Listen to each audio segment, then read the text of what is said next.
marijuana o cannabis, mas kilala nating doobie, chonky, jutes o momay. Ito ay isang gamot o psychoactive drug na kinahuhumalingan ng kabataan dahil sa mental at physical na epekto nito, pagiging high o stoned feeling. Ito ang bahay ng isang marijuana user na kung saan siya ay nagkukulong lamang sa kanyang tirahan at walang ibang ginawa kundi ang maghit-hit ng marijuana. Nakasanayan niya na ang gawain ito na naging libangan niya na araw-araw. Hindi naman talaga ako regular user ng marijuana eh. Ginagamit ko lang naman siya araw-araw para makapagpa-relax ako. Ang 13 anyos na estudyante na itatago na lang natin sa pangalang Gago ay isa sa bilang ng kabataan na gumagamit ng marijuana na naitala sa National Survey on Drug Use and Health ayon sa NIDA.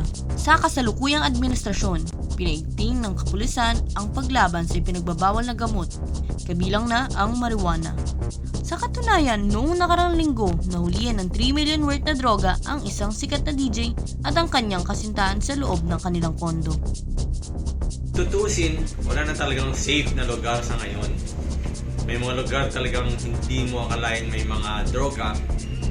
Ang solusyon talaga dito ay higpitan ng seguridad ng isang lugar upang hindi makalusot ang pinagbabawal natin gamot.